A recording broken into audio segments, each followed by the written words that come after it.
नमस्कार। आज की क्लास में हम पढ़ेंगे व्यावसायिक संगठन। हम समझने का प्रयास करेंगे कि व्यावसायिक संगठन का अर्थ क्या होता है, विभिन्न विद्वानों ने इसको किस तरह से परिभाषित किया है, व्यावसायिक संगठन की विशेषताएं क्या क्या हैं, इसका महत्व क्या है और इसके क्या क्या आवश्यक तत्व हैं। यानी कोई संगठन को व्यावसायिक संगठन यदि कहा जाए तो उसमें कौन कौन सी बातें होनी चाहिए। व्यावसायिक संगठन संगठन के बहुत से स्वरूप होते हैं, तो कुछ स्वरूपों को भी हम यहाँ पर ठीक ठाक चर्चा करेंगे। एक बात और कि व्यावसायिक संगठन में आने से पहले हम थोड़ी सी चर्चा व्यवसाय की भी कर लेते हैं, क्योंकि व्यवसाय और व्यावसायिक संगठन ये दोनों एक ही सिक्के के दो पहलू हैं। और जब हम इसकी स्टडी करते हैं तो देखेंगे कि व्यवसाय और व्यावसायिक संगठन जो हैं वह एक दूसरे के पर्याय के रूप में भी प्रयोग किए गए हैं। व्यवसाय की जो विशेषताएं होती हैं वही विशेषता हमें व्यवसायिक संगठन की दिखाई देती हैं। व्यवसाय का जो महत्व होता है वही व्यावसायिक संगठन का होता है। जो आवश्यक तत्व हमें व्यवसाय में दिखाई देते हैं वही आवश्यक तत्व व्यवसायिक संगठन में भी होने चाहिए। तो चलिए सबसे पहले हम थोड़ी सी चर्चा कर लेते हैं व्यवसाय की। तो सामान्य तौर पर लाभ के उद्देश्य से वस्तुओं के किए जाने वाले क्रय विक्रय को ही व्यवसाय समझा जाता है, और बात ठीक भी है। लेकिन यह व्यवसाय की बड़ी ही संकीर्ण या सीमित व्याख्या है। यदि प्रबंध की दुनिया में हम व्यवसाय को देखें तो इसको बड़े ही व्यापक अर्थ में लिया जाता है। कैसे लिया जाता है? वो ऐसे लिया जाता है कि व्यवसाय के अंतर्गत वे सभी मानवीय क्रियाएं सम्मिलित की जाती हैं जो लाभ के उद्देश्य से की जाती हैं।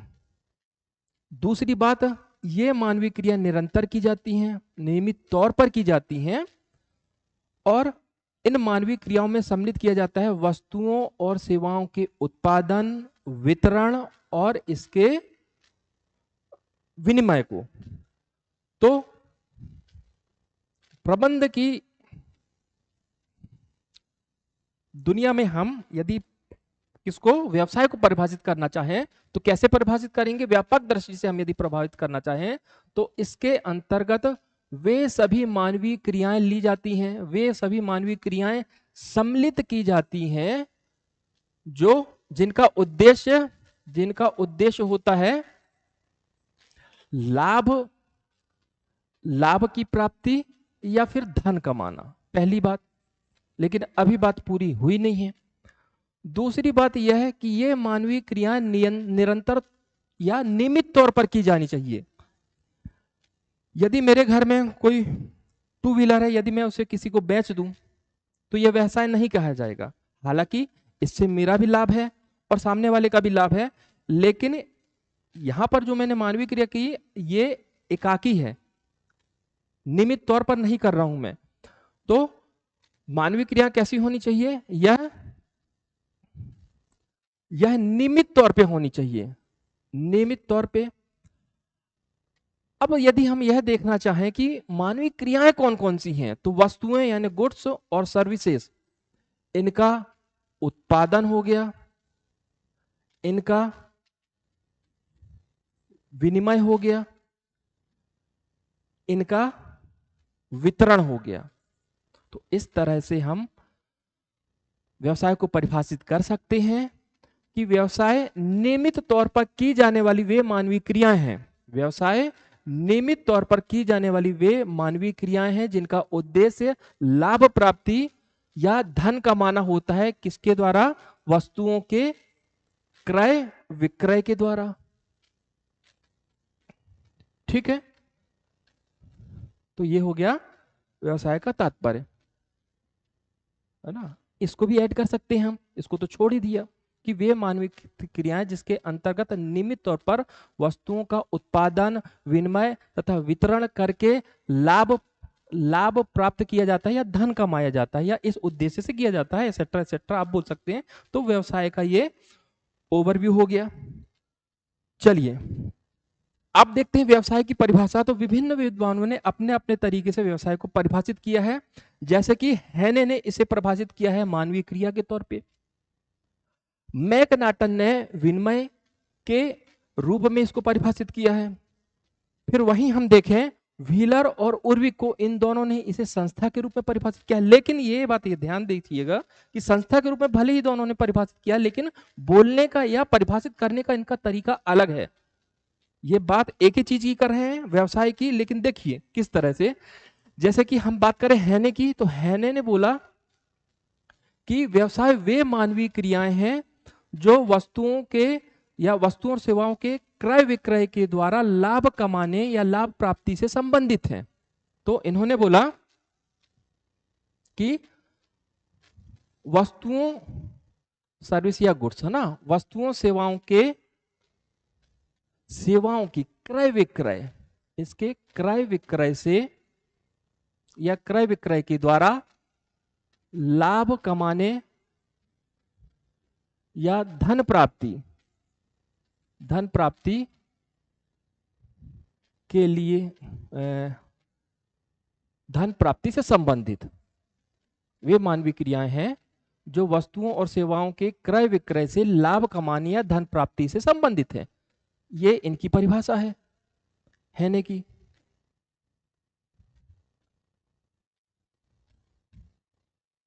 ठीक, अब बात करें मैकनाटन की, तो मैकनाटन ने विनिमय के रूप में व्यवसाय को परिभाषित किया है। इनका कहना है विनिमय किस लिए करना है? पारस्परिक लाभ,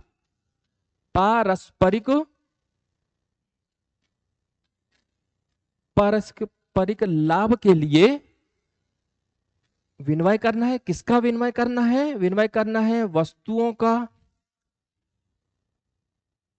विनिमय करना है सेवाओं का, या फिर एक और चीज इन्होंने जोड़ दी, मुद्रा। तो इन दो बिंदुओं से इनकी परिभाषा बनती है। इनका कहना है कि पारस्परिक लाभ के लिए वस्तुओं, सेवाओं अथवा मुद्रा का विनिमय ही व्यवसाय है। अब बात करें व्हीलर की, तो व्हीलर का कहना है कि व्यवसाय का तात्पर्य उस संस्था से है जिसका संगठन तथा संचालन निजी लाभ की प्रेरणा के अंतर्गत या निजी लाभ की प्रेरणा से समाज को आवश्यक वस्तुओं एवं सेवाओं को प्रदान करने के लिए किया जाता है। तो इन्होंने क्या बोला कि व्हीलर ने बोला कि व्यवसाय वह संस्था है जिसका संगठन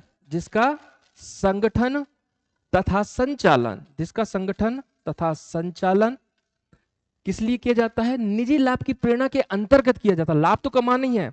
व्यवसाय जहां भी होगा, यदि आर्थिक लाभ ना हो तो फिर व्यवसाय भी नहीं है भाई, यह बात आप याद रखें। तो जिसका संगठन तथा संचालन निजी लाभ की प्रेरणा से, निजी लाभ की प्रेरणा से या प्रेरणा के अंतर्गत समाज को आवश्यक वस्तुओं तथा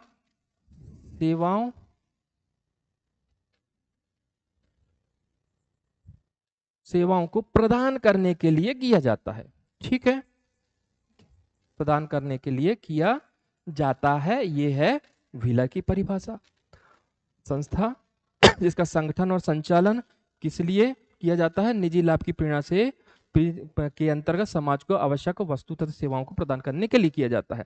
इन्होंने क्या बोला? यह भी बोल रहे हैं कि संस्था तो है, व्यवसायिक संगठन संस्था है, लेकिन इन्होंने बोला कि समुदाय को आवश्यक वस्तुओं की और सेवाओं की पूर्ति के लिए, या समुदाय को, इन्होंने ये समाज के लिए बोल रहे हैं, ये समुदाय को या समुदाय की आवश्यकता की पूर्ति के लिए, समुदाय की आवश्यकता की पूर्ति के लिए क्या करना है? पूर्ति के लिए वस्तु या सेवाओं का निर्माण करना या उत्पादन करना, इसका वितरण करना या इसे उपलब्ध कराना,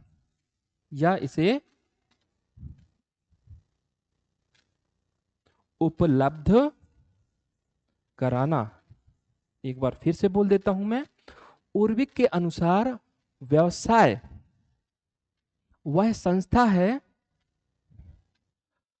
या हाँ वह संस्था है जो समुदाय की आवश्यकता की पूर्ति के लिए वस्तुओं और सेवाओं का उत्पादन करती है, उसका वितरण करती है या उसे उपलब्ध कराती है। तो ये कुछ परिभाषाएं हैं किनकी? विद्वानों की। तो ओवरऑल हम कह सकते हैं क्या, संक्षेप में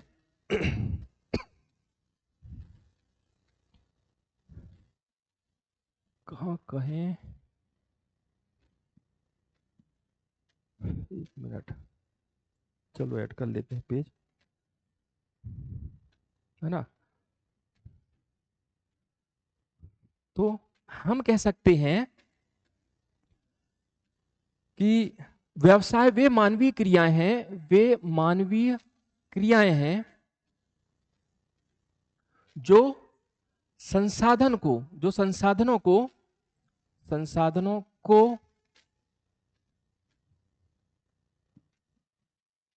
आवश्यक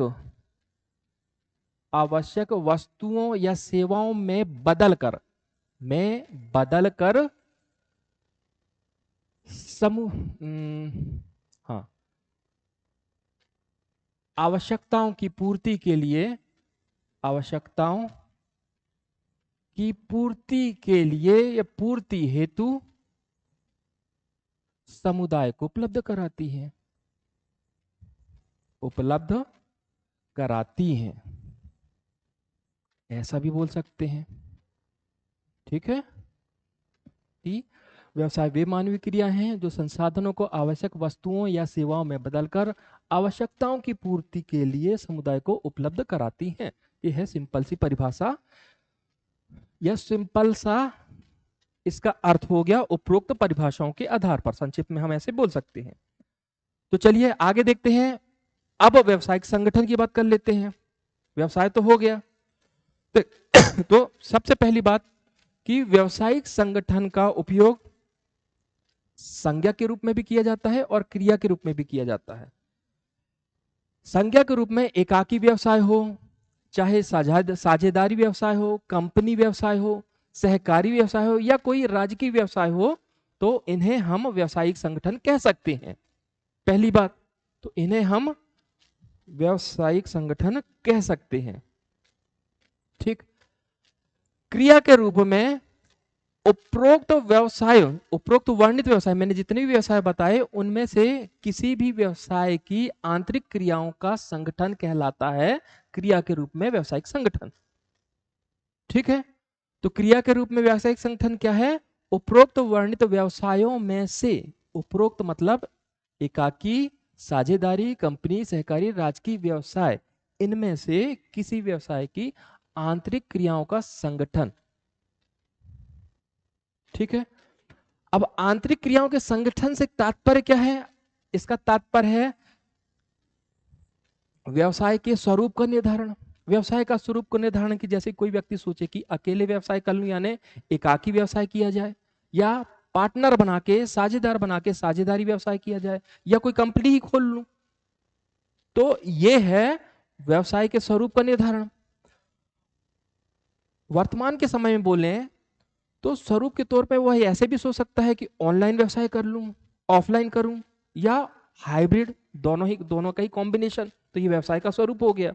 तो आंतरिक क्रियाओं के संगठन के अंतर्गत स्वरूप का निर्धारण, नीतियों का निर्धारण। तो किसी व्यवसायिक संगठन की बहुत सारी नीतियां होती हैं। नीतियां जैसे कि गुणवत्ता संबंधी नीति हो गई, जिससे कि वो उत्पादन जिस वस्तु वो कर रहे हैं तो उसकी गुणवत्ता सुनिश्चित की जाए, ऐसी कोई नीति बना ली जाए। मानव संसाधन के प्रबंधन से संबंधी नीति बना ली जाए कि उस संगठन में काम करने वाले कर्मचारियों से कैसा व्यवहार किया जाए, कैसे संबंध रखे जाएं, उनमें कैसे अनुशासन लागू किया जाए। तो ये मानव संसाधन प्रबंधन संबंधी नीति हो गई। नीति हो सकती है सुरक्षा संबंधी, सुरक्षा नीति के अंतर्गत जैसे कि नीति ये हो सकती है कि कार्यस्थल की सुरक्षा के लिए हमें क्या करना चाहिए, किस प्रोसेस को फॉलो किया जाना चाहिए, वो नीति हो गई। तो इस तरह की तमाम नीतियां हैं। तो नीतियों के स्वरूप का निर्धारण हो गया। नियोजन, नियोजन के अंतर्गत व्यवसाय के विभिन्न भागों का नियोजन, व्यवसाय बहुत ही चरणों में होता है, कई सारे काम होते हैं, तो ये कार्यों का जो बंटवारा वहां पर किया जाता है तो उनका भी एक नियोजन कर लिया जाए, प्लानिंग कर लिया जाए। निरीक्षण, तो जो भी वहां पर व्यवसायिक क्रियाएं की जा रही हैं उनका निरीक्षण, यह भी अंतर्क्रिया में आएगा। पुनरावलोकन, हमने व्यवसायिक संगठन के संचालन के लिए जो भी सिद्धांत अपनाए हैं, जो भी नीतियां अपनाई हैं, उनका भी पुनरावलोकन करना। तो ये सब क्रियाएं शामिल की जाती हैं किसमें? आंतरिक क्रियाओं के संगठन में। ठीक है, तो चलिए आगे चलते हैं। अब देखते हैं हम व्यावसायिक संगठन की परिभाषा। तो व्यावसायिक संगठन की परिभाषा विलियम एच न्यूमैन ने भी दी है और जेम्स एल लुंडी ने भी दी है। ठीक है, इन दो विद्वानों की परिभाषा देखते हैं हम जो महत्वपूर्ण है।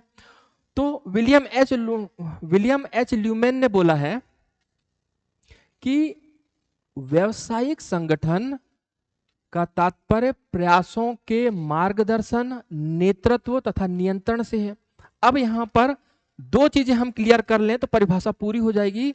यहां प्रयासों का मार्गदर्शन, प्रयासों का मार्गदर्शन, नेतृत्व तथा नियंत्रण है। तो ये प्रयास जो है, यह जो प्रयास है वह कौन कर रहा है और किस लिए कर रहा है?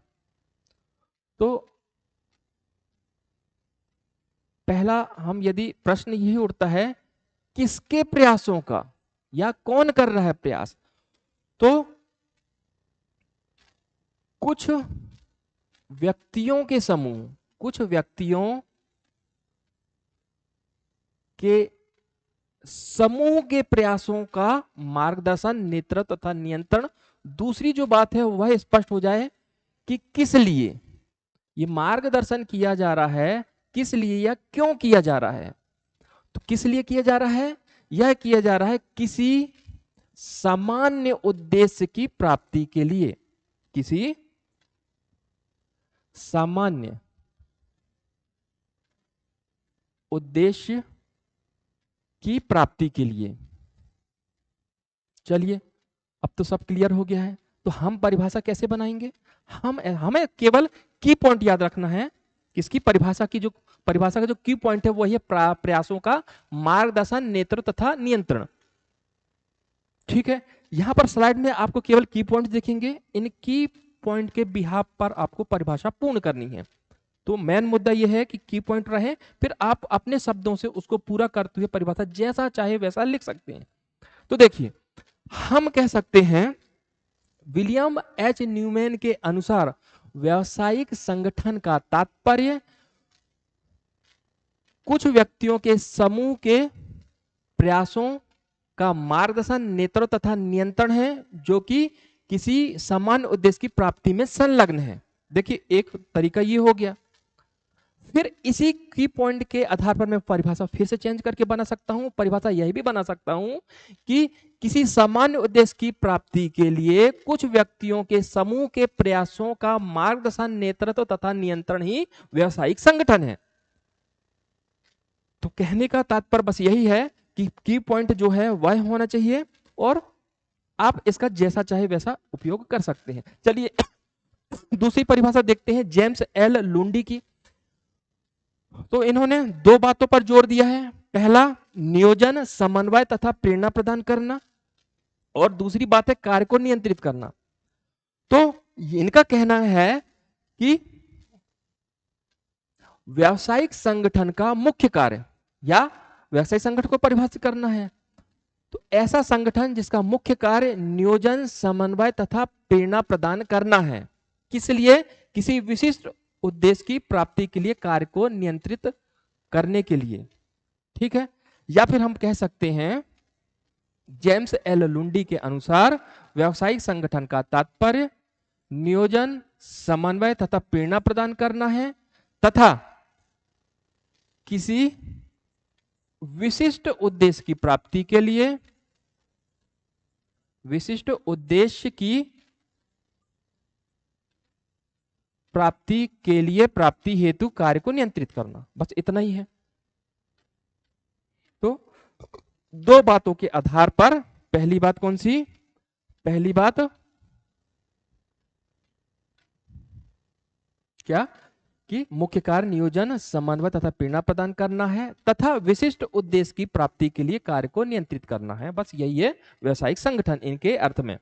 तो कुल मिला के हम इन परिभाषा के आधार पर कह सकते हैं कि व्यवसायिक संगठन जो है कला तो है। किस तरह से परिभाषित कला के रूप में? व्यवसाय के विभिन्न अंगों की समृद्धि के लिए, व्यवसाय के विभिन्न अंगों की समृद्धि के लिए सहकारिता एवं सामंजस्य स्थापित करने की कला। अब इसको मैं थोड़ा सा और एक्सप्लेन कर देता हूं। अब यहां पर शब्द आया व्यवसाय के विभिन्न अंग, तो यहां पर विभिन्न अंग का तात्पर्य क्या है? व्यवसाय के विभिन्न अंग का तात्पर्य है व्यापार, वाणिज्य और उद्योग। यहां पर विभिन्न अंग का तात्पर्य है। व्यवसाय मैंने बताया, व्यवसाय एक बहुत ही व्यापक अवधारणा है। इस व्यवसाय के अंदर ही व्यापार आता है, इसी के अंतर्गत वाणिज्य आता है और इसी के अंतर्गत उद्योग आता है। ये तमाम गतिविधियां, इन में से किसी भी एक गतिविधियों को उठा लो आप, इन सब गतिविधियों का उद्देश्य क्या है? धन कमाना या लाभ की प्राप्ति। ठीक। और इनमें से किसी को भी आप उठा लो तो इनकी जो गतिविधियां हैं, जो क्रियाएं हैं, व्यावसायिक क्रियाएं हैं, वह नियमित तौर पर होती हैं। सारी चीजें फुलफिल हो रही हैं। इनके द्वारा वस्तु अथवा सेवाओं का उत्पादन किया जाता है, इसका वितरण किया जाता है, इसका नियमन किया, विनिमय किया जाता है। ठीक है। तो व्यवसाय के विभिन्न अंग अर्थात व्यापार, वाणिज्य तथा उद्योग की समृद्धि के लिए सहकारिता एवं सामंजस्य स्थापित करने की कला। तो यहां पर भी हम थोड़ा सा और एक्सप्लेन करें कि सहकारिता एवं सामंजस्य किसमें स्थापित करना है? विभिन्न साधनों पर। किसी व्यवसायिक संगठन में विभिन्न साधन जो हैं वह उपयोग में लाए जाते हैं। उन तमाम साधनों पर तमाम साधनों में क्या करना है? सहकारिता एवं सामंजस्य स्थापित करना है। तो इसकी कला तो इस तरह से परिभाषित होती है व्यवसायिक संगठन एक परिभाषा के तौर पे। ठीक है, चलें आगे बढ़ते हैं।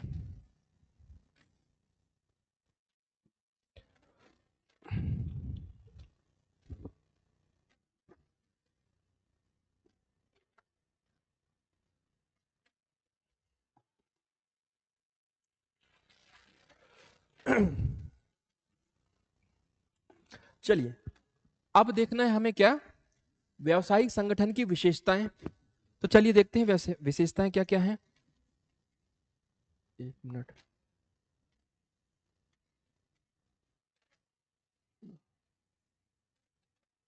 पेन ढंग से चल नहीं रहा है उद्देश्य। चलिए विशेषताएं। सबसे पहली विशेषता है व्यक्ति या व्यक्तियों का समूह। इसका तात्पर्य यह है कि कोई भी व्यवसायिक संगठन हो, विशेषता है ये। पहली विशेषता क्या है? कि कोई भी व्यवसायिक संगठन हो, उसकी स्थापना किसी एक व्यक्ति या व्यक्तियों के समूह यानी अनेक व्यक्तियों के द्वारा क्या है? यह स्थापित किया जाता है। पहली बात। दूसरी बात यह है कि इसका आकार आवश्यकता के अनुसार, इसका आकार जो है वह आवश्यकता के अनुसार छोटा या बड़ा हो सकता है। दूसरा पॉइंट, जो इसका आकार है वह आवश्यकता के अनुसार व्यवसायिक संगठन का आकार छोटा भी हो सकता है और बड़ा भी हो सकता है। और होता ही जैसे जैसे व्यवसाय बढ़ता जाता है, व्यवसायिक संगठन बढ़ता जाता है, तो उसका आकार भी बढ़ता जाता है। शुरुआत में कोई व्यवसाय वह छोटा ही होता है, मतलब जब धीरे धीरे उसकी प्रगति होती है तो प्रारंभ में वह छोटा होता है, बड़ा होते होते एक जायंट बन जाता है। संसाधनों का समन्वय, यह भी विशेषता है। भिन्न भिन्न तरह के संसाधन जो हैं वह उत्पादन गतिविधि में लगाए जाते हैं या व्यावसायिक क्रियाओं में लगाए जाते हैं। तो जैसे कि मैं संसाधनों की बात करूं तो किसी व्यावसायिक संगठन में प्राकृतिक संसाधन का उपयोग हो सकता है। प्राकृतिक संसाधन के अंतर्गत हम रख सकते हैं खनिज हो गया, वनोपज हो गया, वनोत्पाद हो गया, भूमि हो गया। यहां पर हम मानव संसाधन रख सकते हैं, मानव संसाधन का उपयोग होता है। मानव संसाधन मानव का श्रम हो गया, उसका कौशल हो गया, इसका समन्वय करना। इसके अंतर्गत हम आर्थिक संसाधन रख सकते हैं। आर्थिक में जैसे कि पूंजी हो गया, पूंजी है, बचत है, निवेश है, ऋण है, ये सब आर्थिक संसाधन हो गए। और भी ऐसा अन्य संसाधन हो सकते हैं, जैसे कि भौतिक संसाधन। भौतिक संसाधन के अंतर्गत हम मशीनरी रख सकते हैं, उपकरण रख सकते हैं, भवन रख सकते हैं। तो इस तरह के विभिन्न प्रकार के जो संसाधन होते हैं, उन संसाधनों का समन्वय भी किसी व्यावसायिक संगठन में किया जाता है। यह उसकी एक प्रमुख विशेषता है। अगली विशेषता है कि विभिन्न व्यक्तियों के कार्य में सामंजस्य एवं सहयोग स्थापित किया जाता है। किसी व्यवसायिक संगठन में बहुत से व्यक्ति कार्य करते हैं। जैसे कि एग्जांपल के तौर पे हम देखें कि इसमें प्रबंधक भी काम करेगा, इसमें विनियोजक भी काम करेगा, इसमें निर्देशक होगा, तो और भी अन्य कर्मचारी होंगे, और भी अन्य कर्मचारी होंगे। तो ये सारे की सारे व्यावसायिक संगठन को प्रभावित करने वाले कारक हैं। चाहे वह प्रबंधक हो, चाहे विनियोजक हो, निर्देशक हो, कर्मचारी हैं, यह प्रभाव डालते हैं व्यावसायिक संगठन में। बिना इनको साधे व्यावसायिक संगठन का संचालन नहीं किया जा सकता। तो एक विशेषता ये भी है कि विभिन्न व्यक्तियों के कार्यों में सामंजस्य एवं सहयोग किया जाता है। जैसे कि किसी व्यावसायिक संगठन में भिन्न भिन्न तरह के व्यक्ति, प्रबंधक, विनियोजक, निर्देशक तथा अन्य कर्मचारी कार्य करते हैं, जो कि किसी व्यवसाय को प्रभावित करते हैं। अतः इनमें सामंजस्य एवं सहयोग स्थापित किया जाता है इसके द्वारा। दायित्वों के अनुरूप अधिकार प्रदान करना। तो व्यावसायिक संगठन में दायित्वों के अनुरूप अधिकार भी प्रदान किए जाते हैं। बात व्यावसायिक संगठन की नहीं है, बात किसी भी क्षेत्र में, किसी भी कार्य में, यदि किसी भी क्षेत्र में देखें, यदि बहुत से व्यक्ति कार्य करते हैं, यदि हम उन्हें कोई कार्य सौंपते हैं, तो क्या होता है कि कार्य को पूरा करने का उत्तरदायित्व भी उसके ऊपर आता है। अब इस उत्तरदायित्व का निर्वाह वह तभी कर सकता है जब उत्तरदायित्व के निर्वाह के लिए दायित्वों के अनुरूप उसको अधिकार भी दिए जाए। पर्याप्त अधिकार भी तो होने चाहिए, केवल दायित्व पकड़ा देने से कार्य की पूर्ति नहीं हो पाएगी। तो वही यहां पर लिखा है कि व्यावसायिक जो संगठन है वह दायित्वों के अनुरूप अधिकार भी प्रदान करता है। यह विशेषता है, यह कंपलसरी है। ठीक है, तो मैंने क्या बोला कि जैसे ही आप कार्य पकड़ाएंगे तो कार्य को पूरा करने का उत्तरदायित्व भी जनरेट होगा। अब जब ये उत्तरदायित्व जनरेट होगा तो इसके निर्वाह के लिए आवश्यक हो जाएगा, इसके निर्वाह के लिए आवश्यक होता है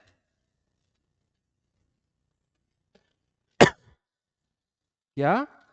दायित्वों के अनुरूप अधिकार प्रदान करना। ठीक है, दायित्वों के अनुरूप अधिकार प्रदान किया जाता है।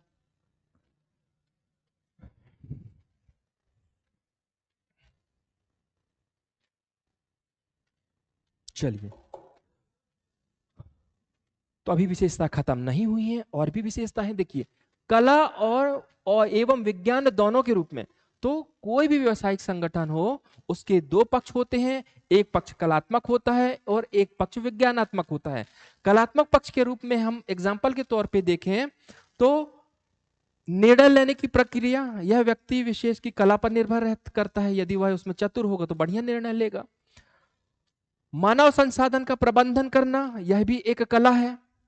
किसी व्यावसायिक संगठन में संचार करना, नेतृत्व करना, यह भी कला है, या व्यावसायिक संगठन का कलात्मक पक्ष है।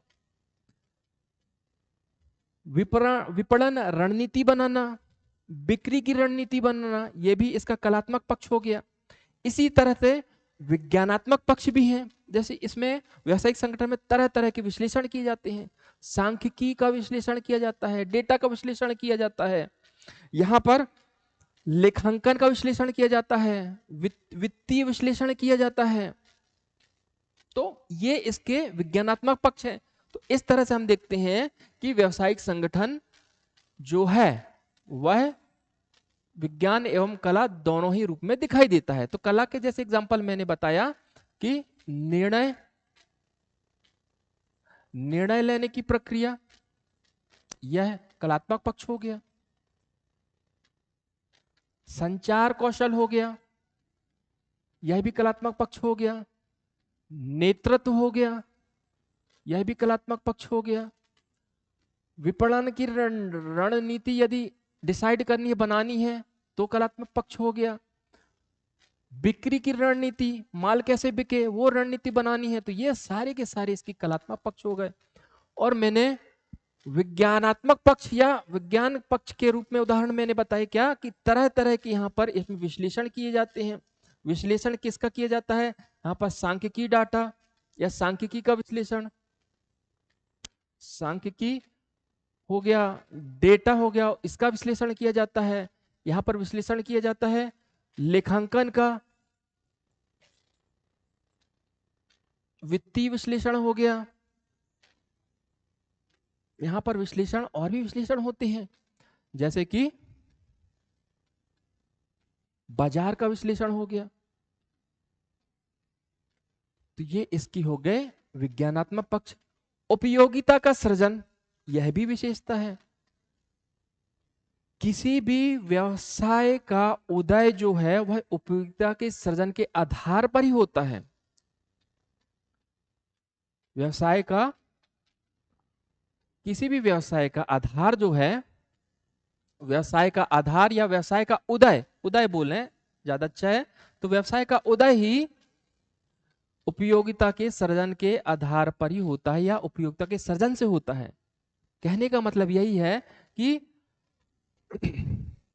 यदि किसी व्यवसाय में ऐसा हो कि या तो वस्तु या सेवा, इन दोनों को सृजन किया जाएगा, यदि वो उपयोगी नहीं होंगी तो क्यों कोई व्यक्ति उस संगठन का प्रोडक्ट खरीदेगा, उसकी सेवाएं लेगा। तो महत्वपूर्ण है क्या, उपयोगिता का सृजन। तो व्यवसाय का उदय ही उपयोगिता का सृजन से होता है।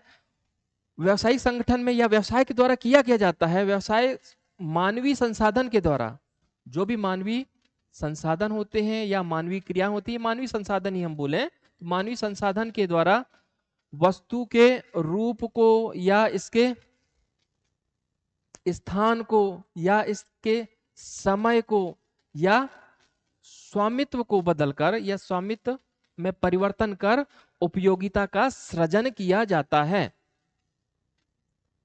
मानवीय संसाधन के द्वारा वस्तुओं का रूप, स्थान, समय, स्वामित्व आदि बदलकर इनमें हेर फेर करके उपयोगिता का सृजन किया जाता है। तो एक विशेषता ये हो गई, पूर्व निर्धारित लक्ष्य एवं उद्देश्य। व्यवसाय कोई भी हो, उत्पादन से पहले लक्ष्य और उद्देश्य निर्धारित कर लिए जाते हैं, फिर उसके बाद उसकी प्राप्ति के लिए योजनाएं बनाई जाती हैं, नीतियां बनाई जाती हैं। उस उद्देश्य की प्राप्ति के लिए व्यक्तियों को रिक्रूट किया जाता है, भर्ती किया जाता है, उनमें कार्यों का विभाजन किया जाता है, संसाधनों का विभाजन किया जाता है, उत्तरदायित्व का विभाजन किया जाता है, और ये जितने भी काम करने वाले लोग हैं इनके मध्य समन्वय स्थापित किया जाता है। लेकिन पहली चीज क्या है, पहला तो यह है कि उत्पादन से पहले लक्ष्य और उद्देश्य निर्धारित हो जाना चाहिए। तो यह विशेषता है कि व्यावसायिक संगठन में या किसी व्यवसाय में उत्पादन से पहले, उत्पादन के पूर्व ही लक्ष्य या उद्देश्य निर्धारित कर लिए जाते हैं, फिर उसके बाद इनकी प्राप्ति के लिए योजनाएं बनाई जाती हैं, योजनाएं बनाई जाएंगी, कार्यों का बंटवारा किया जाएगा, कार्यों का बंटवारा होगा, संसाधनों का बंटवारा होगा, संसाधनों का बंटवारा हो जाएगा।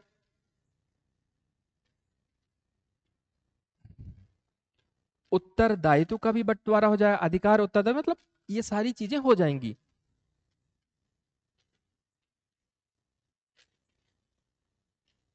ठीक है, और समन्वय भी स्थापित किया जाएगा। सिर्फ बांटने भर से नहीं होगा, इनके मध्य कोऑर्डिनेशन भी स्थापित करना जरूरी होगा। सामाजिक आर्थिक संस्था, तो एक विशेषता यह भी है कि व्यावसायिक संगठन है वह सामाजिक के साथ साथ आर्थिक संगठन भी होता है, या आर्थिक के साथ साथ सामाजिक संगठन होता है, ये ज्यादा अच्छा है। ठीक, आर्थिक तो होता ही है और सामाजिक भी होता है। आर्थिक कैसे, ये हमने अब तक की चर्चा में ये तो देख ही लिया कि व्यावसायिक संगठन है वह लाभ के उद्देश्य से प्रेरित होता है, धन कमाने के उद्देश्य से किया जाता है, तो ये तो आर्थिक पक्ष हो ही गया। तो आर्थिक संस्था तो है ही। सामाजिक इसलिए है, दो बातें हैं।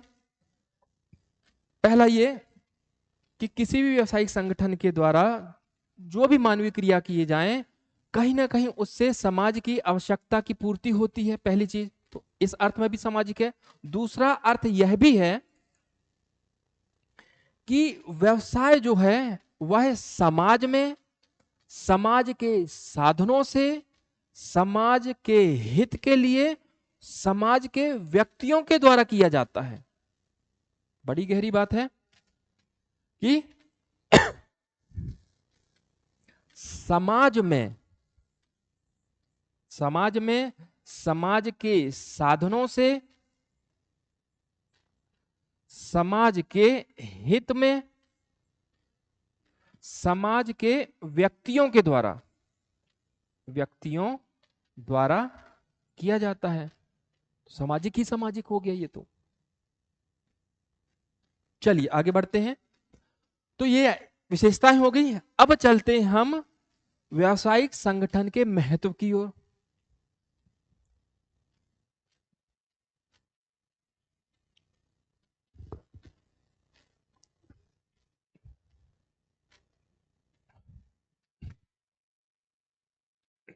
चलिए, महत्व है, ठीक है, महत्व है। तीव्र आर्थिक विकास। तो तीव्र आर्थिक विकास इसलिए यदि किसी देश का व्यवसाय सुसंगठित हो तो उसका उत्पादन भी बढ़ेगा, वहां पर रोजगार में भी वृद्धि होगी और कुल मिला के उसकी राष्ट्रीय आय में भी वृद्धि होगी। जब ये सारी चीजें होंगी तो होगा क्या, उस देश की आर्थिक प्रगति की जो गति है वह भी तीव्र हो जाती है। इसलिए कहा गया है व्यवसायिक संगठन का महत्व क्या, तीव्र आर्थिक विकास। ठीक है, पहला महत्व तो मैंने यह बताया कि यदि सुसंगठित व्यवसाय हो, व्यवसाय होना भर जरूरी नहीं है, सुसंगठित व्यवसाय हो तो उत्पादन में भी बढ़ोतरी होगी, उत्पादन बढ़ेगा, इससे रोजगार भी बढ़ेगा,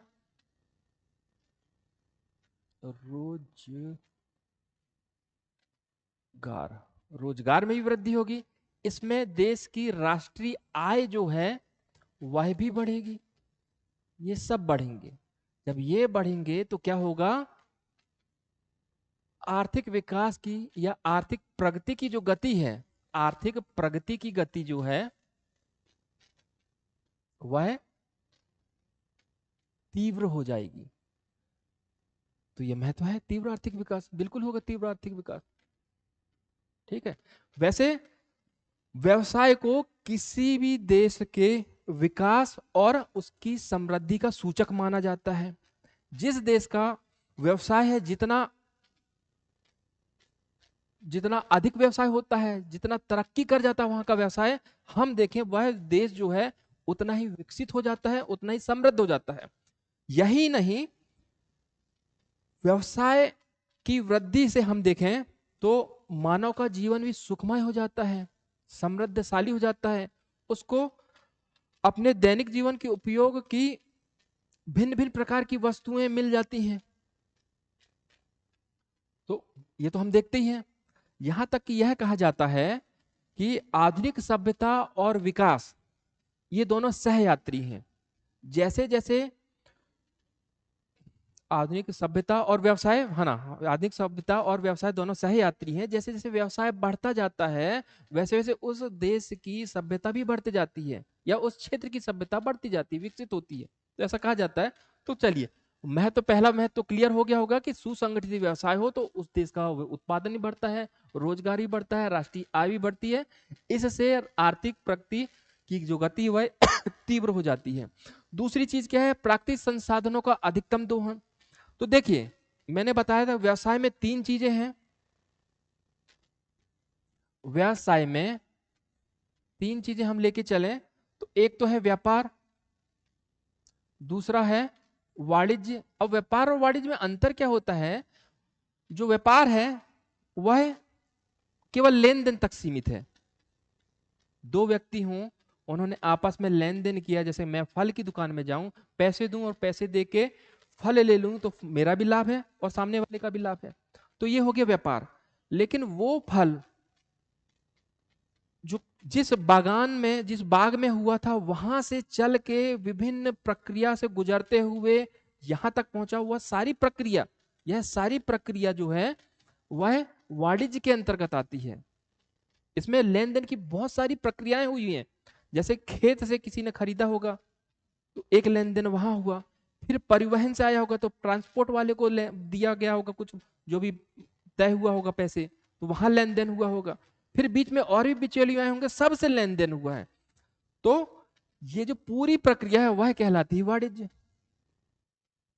ठीक है, तो वाणिज्य के अंतर्गत ही व्यापार आता है। व्यापार एक हिस्सा है, छोटा हिस्सा है वाणिज्य का। तो इतना ही समझे अभी।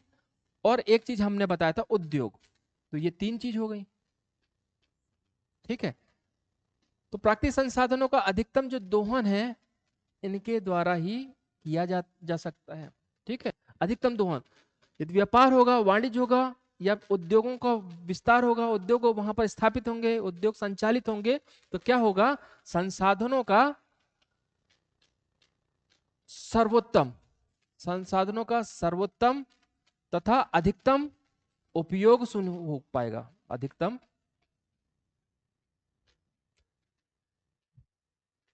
अधिकतम उपयोग। ठीक है, किसी देश में केवल संसाधन हो जाने से कुछ नहीं होता। प्राकृतिक संसाधन ऐसे ढेर देश हैं, ऐसे बहुत सारे देश हैं जिनके पास कूट कूट के भर भर के प्राकृतिक संसाधन है, उसके बाद भी वो आज पिछड़े हुए देश हैं। कारण क्या है? कारण यही है, व्यवसाय नहीं है वहां पर। व्यवसाय नहीं मतलब व्यापार की दृष्टि से पिछड़े हैं, वाणिज्य की दृष्टि से पिछड़े हैं, उद्योग की दृष्टि से पिछड़े हैं। इसकी वजह से वहां पर पाए जाने वाले प्राकृतिक जो संसाधन है उनका सर्वोत्तम और अधिकतम उपयोग नहीं हो पा रहा। सर्वोत्तम तो छोड़ दो, पर्याप्त दोहन भी नहीं हो पा रहा है उनका। रोजगार के अवसरों में वृद्धि, रोजगार के अवसरों में वृद्धि इसलिए होती व्यवसाय, व्यवसाय के द्वारा, क्योंकि ये जो मैंने बताया व्यापार, वाणिज्य, उद्योग, ये ऐसे क्षेत्र हैं जो कि व्यक्ति के रचनात्मक क्या बोला जाए कि, हाँ, व्यक्ति की रचनात्मकता के सदुपयोग के श्रेष्ठतम साधन है। ये व्यापार वाणिज्य जो है, या व्यवसाय हम बोले, है ना, एक शब्द में बोले, व्यवसाय जो है वह व्यक्ति के, वह व्यक्ति के, व्यक्ति की रचनात्मकता, व्यक्ति की रचनात्मकता के सदुपयोग, के सदुपयोग का श्रेष्ठतम साधन है। क्यों है भाई? यदि कोई व्यक्ति व्यवसाय करेगा, अधिक से अधिक लाभ कमाना चाहेगा, तो वो जितनी रचनात्मकता उसके अंदर हो सकती है, वो जितना बेहतर से बेहतर कर सकता है वह करेगा। कि वह जितना अच्छा करेगा उतना ही ज्यादा उसका लाभ होगा, उतना ही बेहतर वो उस क्षेत्र में जाएगा, उतनी ही तरक्की करेगा। इसलिए कहा जाता है कि व्यवसाय जो है व्यक्ति की रचनात्मकता को के सदुपयोग का श्रेष्ठतम साधन होता है, पहली चीज। अब जब ऐसा होगा तो व्यक्ति अपनी रचनात्मकता के प्रयोग के द्वारा नए नए रोजगार को सृजित करेगा, पहली चीज। दूसरी चीज ये कि जब व्यवसाय की वृद्धि होगी, मतलब व्यापार, वाणिज्य, उद्योग है, इनकी वृद्धि होगी, इनका विस्तार होगा, तब भी तो रोजगार के साधन जो हैं वह विकसित होंगे, वह उत्पन्न होंगे। चाहे प्रत्यक्ष तौर पे हो चाहे अप्रत्यक्ष, मतलब प्रत्यक्ष और अप्रत्यक्ष दोनों ही तरीके से रोजगार के नए नए साधन जनरेट होंगे और रोजगार के अवसरों में बढ़ोतरी होगी। इसलिए कहा गया है कि व्यावसायिक संगठन जो है वह रोजगार के अवसरों में वृद्धि करता है। ठीक है, चलो यह भी मैं कंप्लीट कर दूं तो व्यापार, वाणिज्य, उद्योग, इनकी यदि वृद्धि होती है, इनमें यदि वृद्धि होती है, यदि इनका विस्तार होता है, तो इन सब से होता क्या है, अल्टीमेटली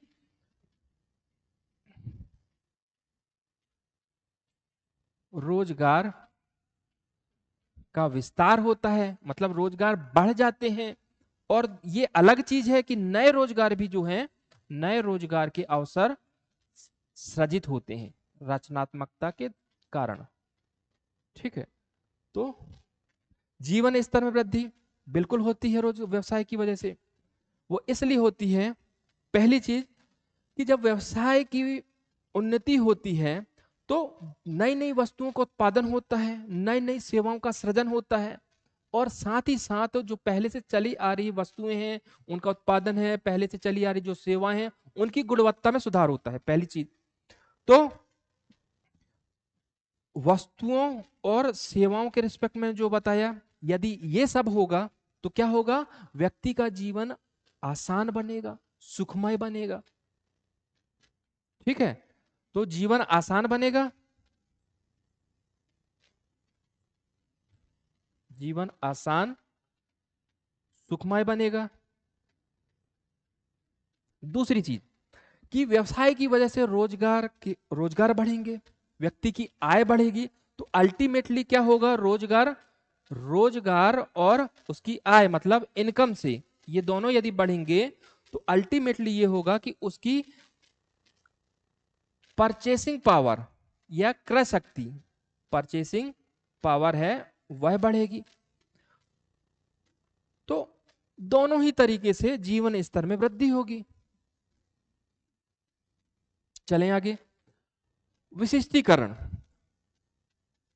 विशिष्टीकरण का मतलब ये होता है कि कोई व्यक्ति पर्टिकुलर काम में विशेषज्ञ हो जाए, विशेष ज्ञान और अनुभव वाला हो जाए, तो उसको बोलेंगे कि ये विशेषज्ञ हो गया, और यह प्रोसेस होगी विशिष्टीकरण।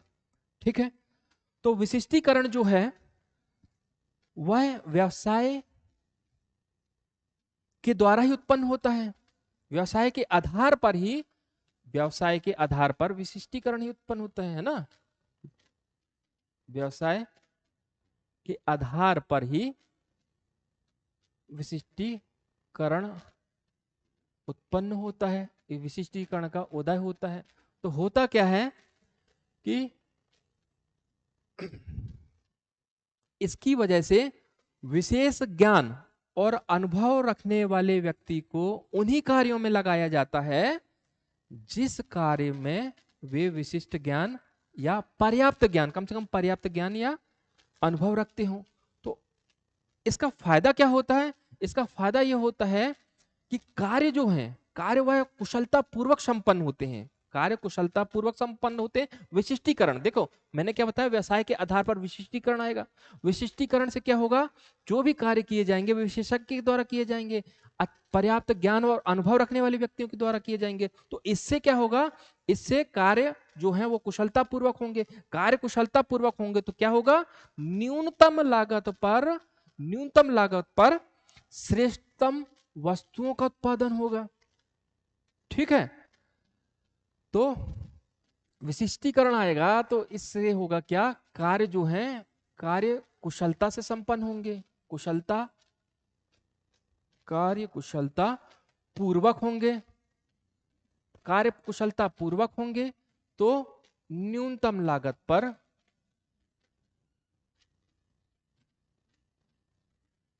श्रेष्ठतम वस्तुओं का उत्पादन होगा। ठीक है, या हम ये भी बोल सकते हैं, यदि सेवा की बात हो तो गुणवत्तापूर्ण सेवाएं सृजित होंगी, श्रेष्ठतम वस्तुओं का उत्पादन। ठीक, इतना काफी शॉर्ट में। अब देखिए तकनीकी ज्ञान व शोध का वातावरण, यह भी महत्व है।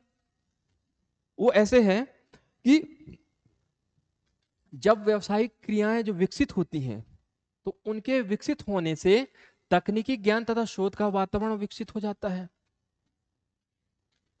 ठीक है, तो जो बड़े बड़े उद्योग होते हैं इन नई तकनीक तथा ज्ञान, तकनीकी ज्ञान, शोध, विज्ञान इत्यादि का प्रयोग करके उच्च कोटि की वस्तुओं का निर्माण करते हैं।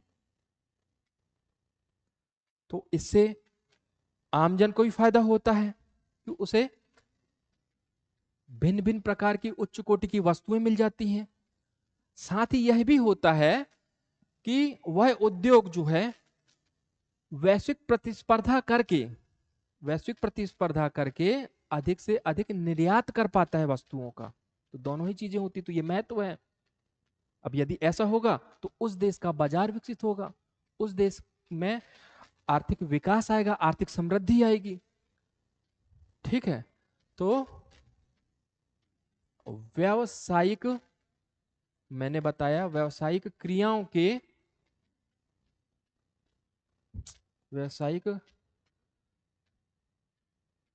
व्यावसायिक क्रियाओं, व्यावसायिक क्रियाओं के विकास से क्या होता है, इससे होता है तकनीकी ज्ञान तथा शोध का वातावरण बनता है। और अल्टीमेटली फायदा क्या होता है, इससे यह होता है कि नई तकनीकी ज्ञान, नए तकनीकी ज्ञान तथा शोध से न्यूनतम लागत पर, न्यूनतम लागत पर उच्च कोटि की, उच्च कोटि की वस्तुओं का निर्माण होता है, उच्च कोटि की वस्तुएं बनेंगी।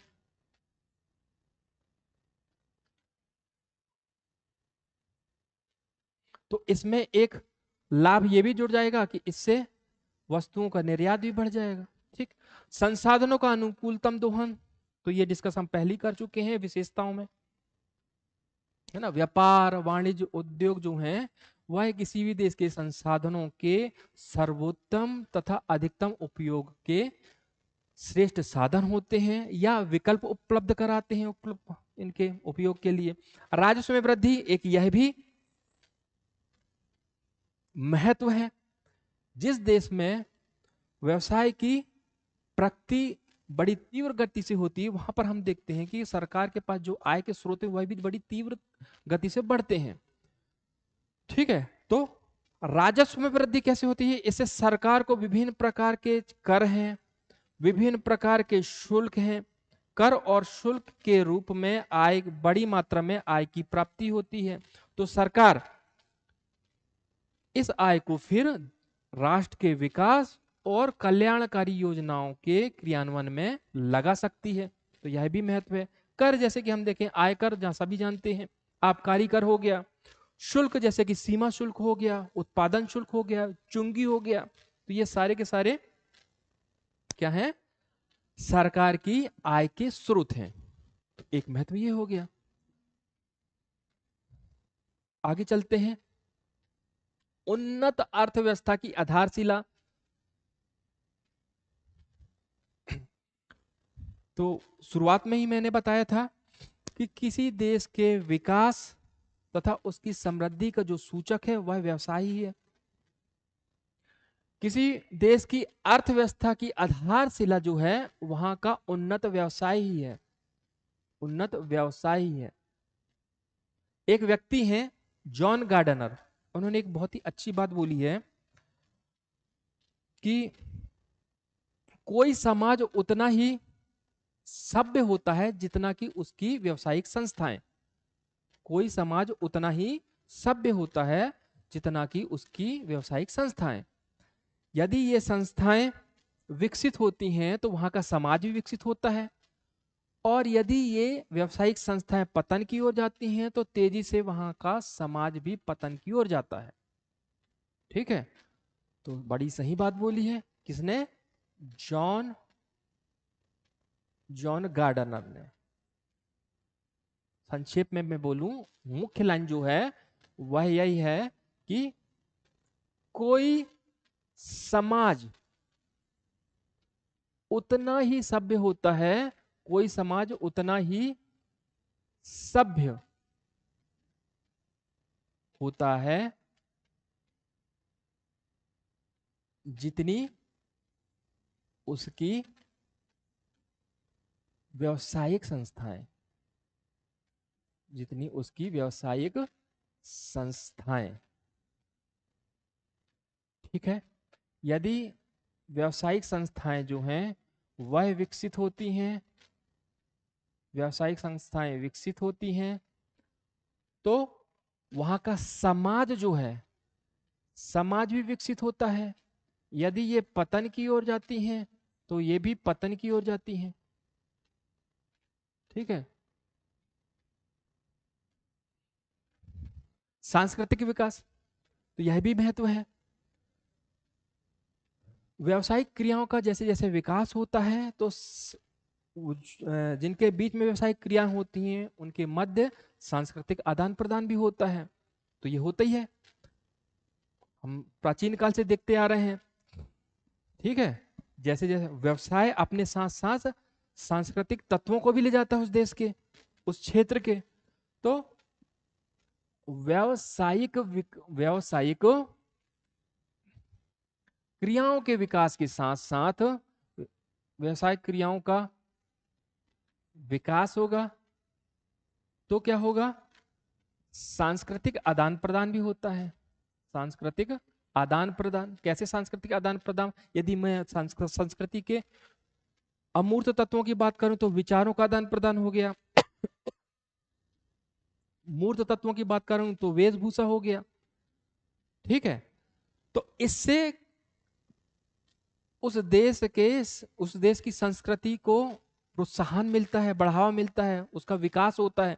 तो एक महत्व यह भी है कि सांस्कृतिक विकास होता है। जैसे जैसे व्यावसायिक क्रियाओं का विकास होता है वैसे वैसे ही सांस्कृतिक आदान प्रदान के द्वारा सांस्कृतिक विकास भी क्या होता है, आकार ग्रहण करता है।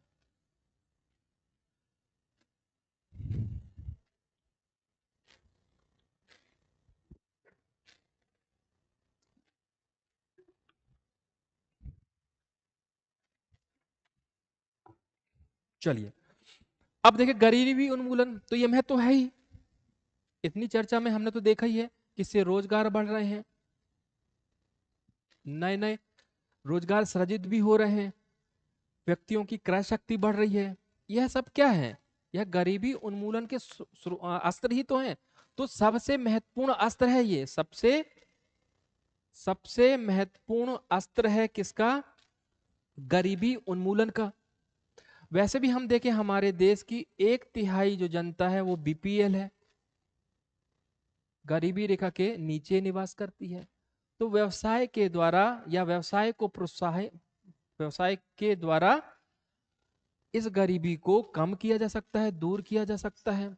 मानवीय एवं राष्ट्रीय समृद्धि बताने की जरूरत है ही नहीं, मानवीय समृद्धि तो है ही, मानव जीवन सुखमय बनता है, आसान बनता है, समृद्धिशील बनता है, राष्ट्र का भी विकास होता है, राष्ट्रीय आय बढ़ती है, राष्ट्रीय विकास की दर जो है वह तीव्र हो जाती है। तो दोनों ही तरीके से महत्वपूर्ण है व्यवसाय। अंतरराष्ट्रीय व्यापार में वृद्धि, एक बात ध्यान रखिए कि किसी भी देश का यदि चहुमुखी विकास करना हो तो केवल और केवल राष्ट्रीय व्यवसाय के आधार पर यह नहीं किया जा सकता। यदि हर एक क्षेत्र का विकास करना हो तो अंतरराष्ट्रीय व्यापार है वह अति आवश्यक है, एक शर्त है ये। यदि किसी देश का व्यवसाय कुशल हो, सुसंगठित हो, तो वहां पर अंतरराष्ट्रीय मापदंडों के अनुसार वस्तुओं और सेवाओं का सृजन होता है। इससे दो फायदे होते हैं, पहला ये कि उस देश के लोगों को गुणवत्तापूर्ण वस्तुएं और सेवाएं मिलती हैं, उनकी आवश्यकताओं की पूर्ति होती है गुणवत्तापूर्ण जो प्रोडक्ट है उसके द्वारा। दूसरा यह है कि वह देश अपनी देश की आवश्यकताओं की पूर्ति के साथ साथ विदेशों की आवश्यकताओं की पूर्ति करने लगता है। तो इससे उसका बाजार विकसित होता है, बाजार विकसित होगा तो बस वही चेंज फिर चालू हो जाएगी, उस देश का या राष्ट्र का विकास है वह भी फिर क्या करेगा, वह भी बढ़ेगा, तीव्र गति से बढ़ेगा। तो दोनों ही फायदे हैं। ठीक है, तो अंतरराष्ट्रीय व्यापार में वृद्धि होगी तो उससे इससे अल्टीमेटली क्या होगा, इससे अल्टीमेटली राष्ट्र का विकास होगा, है ना। शर्त क्या है, शर्त ये अंतरराष्ट्रीय व्यापार में वृद्धि, है ना, शर्त यही है कि व्यवसाय जो हो, शर्त ये है कि जो व्यवसाय हो वो कैसा हो, कुशल हो, कुशल और सुसंगठित हो। केवल व्यवसाय होने का मतलब नहीं है, सुसंगठित होगा तो ही क्या होगा, तो ही अंतरराष्ट्रीय मानदंडों के अनुरूप, मानदंडों के अनुरूप क्या होगा, मानदंडों के अनुरूप वस्तुओं और सेवाओं का सृजन होगा। ऐसा यदि होगा तो इसका बाजार विकसित होगा, बाजार जो है विकसित होगा, विदेशी, है ना, विदेशी बाजार बोले, इतना काफी है, समझ जाएंगे आप लोग, है ना। विदेशी बाजार कैसे विकसित होगा, मैंने बता दिया कि यह अन्य देशों की भी आवश्यकताओं की पूर्ति करेगा यह देश। ठीक, क्योंकि उसका प्रोडक्ट जो है वह कैसा है, अंतरराष्ट्रीय गुणवत्ता वाला है। चलें आगे, आवश्यकता तो देखें, तो आवश्यक तत्व में मैंने बताया, आवश्यक तत्व को इस रूप में भी देखना है कि यदि कोई संगठन व्यावसायिक संगठन हो तो व्यावसायिक संगठन के पीछे कौन कौन सी आवश्यक तत्व होने चाहिए, या हम किसी संगठन को यदि व्यावसायिक संगठन बोले तो व्यावसायिक संगठन होने के लिए कौन कौन सी बातें उसमें होनी चाहिए, कौन कौन से गुण होने चाहिए। इसको हम इस रूप में भी देखेंगे कि कोई व्यावसायिक संगठन यदि स्थापित होता है तो उसकी सफलता के लिए कौन कौन सी बातें अनिवार्य हैं, वह भी आवश्यक तत्व है। तो आवश्यकता तो दोनों रूप में, कि कोई संगठन, किसी संगठन के व्यावसायिक संगठन होने के लिए कौन कौन सी बातें आवश्यक हैं, और किसी व्यावसायिक संगठन के सफलता के लिए कौन कौन सी बातें आवश्यक है। दोनों ही आवश्यक तत्व हैं, दोनों ही दृष्टि से हम देखेंगे इसको। सबसे पहली बात जो है आवश्यक व्यावसायिक संगठन होने के लिए, मानवीय आर्थिक क्रिया। सबसे पहली चीज है मानवीय आर्थिक क्रिया। तो कहने का तात्पर्य यहां पर यही है कि जो भी क्रियाएं हों, जो भी मानवीय क्रियाएं हों वह संगठन में, वह कैसी हो, वह आर्थिक स्वरूप की हो। तो हमने तो देखा ही है व्यावसायिक संगठन का उद्देश्य क्या है, आर्थिक लाभ कमाना। ठीक है, तो इसमें कोई समस्या नहीं है। साहस, दूसरा आवश्यक तत्व है साहस। व्यवसाय को जोखिम का खेल कहा जाता है, व्यवसाय को जोखिम का खेल कहा जाता है, और यह जोखिम वही व्यक्ति उठा सकता है जो साहसी हो, उद्यमी हो। बिना साहस के व्यवसाय की हम कल्पना भी नहीं कर सकते, क्योंकि व्यवसाय में जोखिम होता है और जोखिम उठाने के लिए साहस की आवश्यकता होती है। तो क्या कहा जाता है कि व्यवसाय जो है, व्यवसाय जोखिम का खेल, व्यवसाय जोखिम का खेल, ये कहावत है, एक जोखिम का खेल कहा जाता है। और इस जोखिम को वही व्यक्ति उठा सकता है जो कैसा हो, साहसी व्यक्ति हो। इसलिए हम देखते हैं कि जो भी व्यवसायी हो वो अपना व्यवसाय स्थापित करने से पहले जो भी जोखिम हो सकते हैं उसके बारे में वह गंभीरता पूर्वक विचार कर लेता है, उसके बाद ही वह उस व्यवसाय की स्थापना करता है। व्यवसाय एवं भावी सफलता, तो ये बात तो सत्य है कि व्यवसाय कोई भी हो उसमें जोखिम होता है। वो बात अलग है कि किसी व्यवसाय में कम जोखिम होता है तो किसी में बहुत ज्यादा जोखिम होता है, किसी में कम ज्यादा ये हो, लेकिन जोखिम अवश्य होता है। उसके बाद भी कोई व्यवसायी व्यवसाय में उतर रहा है तो किस लिए उतर रहा है, वह लाभ और भावी सफलता की आशा से ही। ठीक है, यह भी आवश्यक तत्व है कि